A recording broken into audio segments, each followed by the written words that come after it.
বলিউডকে যতই ভাববো যে ধুরন্ধরের মতো সিনেমা বেরোচ্ছে, মে বাপ্পা সাউন্ডের মতো সিনেমা বেরোচ্ছে, ভালো পথে যাচ্ছে, তখনই এরকম একটা সিনেমা বেরোয় যেটা আমাদেরকে বুঝিয়েছে যে আমাদের অকাতটা কোথায়। কারণ আমি আজকে একটা সিনেমা দেখে এসেছি যেটার নাম হচ্ছে হন্টেড 3D কেওস কি একটা, যেটা হন্টেড 3D বিক্রম ভাটের, যেটা একদম ওজি মুভি, খুব দারুণ মুভি ছিল ওটা ওটা এত ভয়ঙ্কর ছিল আর এটা এত জঘন্য। ওইদিকে হলিউডে ব্যাকরুমস, অবসেশনের মতো সিনেমা বানাচ্ছে ইউটিউবাররা, তারা ডিরেক্টরও নয়, তারা পর্যন্ত অত ভালো ভালো সিনেমা বানাচ্ছে। আর এদিকে আমাদের বলিউডে বিক্রম ভাট যে একসময় 1920s এবং রাজ, ক্রিয়েচার 3D এরকম টাইপের সিনেমা বানিয়েছে তারা আজকে এরকম সিনেমা বানাচ্ছে। আর এই সিনেমাটা তো আমার মনে হয় এই বিশ্বেরই নয়, এটা এই বিশ্ব থেকে আলাদা। পুরো এআই ওয়ার্ল্ডের মধ্যে শুধু কয়েকটা ক্যারেক্টার ফেলে দিয়েছে, ব্যাস।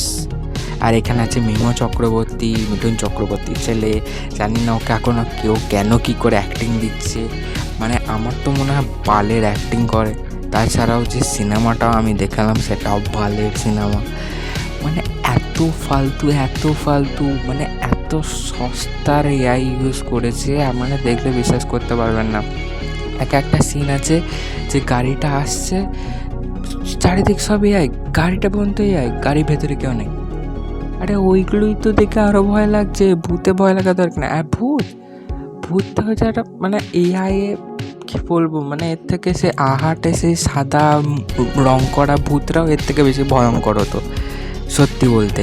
আর এখানে এত বাজে ভিএফএক্স আছে নাকি সন্দেহ, শুধু এআই দিয়ে বানিয়েছে। আর যদি ভিএফএক্স দেখেও থাকে, যেখানে ক্যারেক্টারদের পা পড়ছে সেই জায়গাগুলো মাটির থেকে 5-6 ইঞ্চি ওপরে ভাসছে তারা, এক প্রকার বলতে গেলে। আর প্রথমত সেই সিনেমাটা দেখতে এত ফালতু, এত এআই দিয়েই বানিয়েছে, এর আবার কি স্টোরি থাকবে? প্রথমত বালের স্টোরি, কিছু স্টোরি নাই, যা খুশি তাই করছে। এখানে বলতে সাউন্ড করলে নাকি মারবে, কিন্তু ওদিকে এখানকার যে অ্যাক্ট্রেস সে গান করে করে বেড়াচ্ছে, চারিদিকে মিমোকে ডাকছে, এইসব। তো আমি একটা জিনিসই বলতে চাই, এই সিনেমাটা সত্যি কথা বলতে কোনো রেটিং হয় না, অন্তত ওই 5 স্টার 10 স্টারে অন্তত। আমি শুধু এটাকে মকটেলে স্কিপ দিতে চাই। যদি আপনি সাসপেন্স থ্রিলার থেকে একদম মনে হচ্ছে যে নতুন কিছু দেখতে চান, তাহলে আপনার টাইম একদম কী বলবো, চোখে যদি গঙ্গা জল পড়েনি অনেকদিন, তাহলে আপনারা দেখতে পারেন। আমরা আবার একটা নতুন রিভিউ নিয়ে ফিরবো, ততক্ষণ গুড বাই।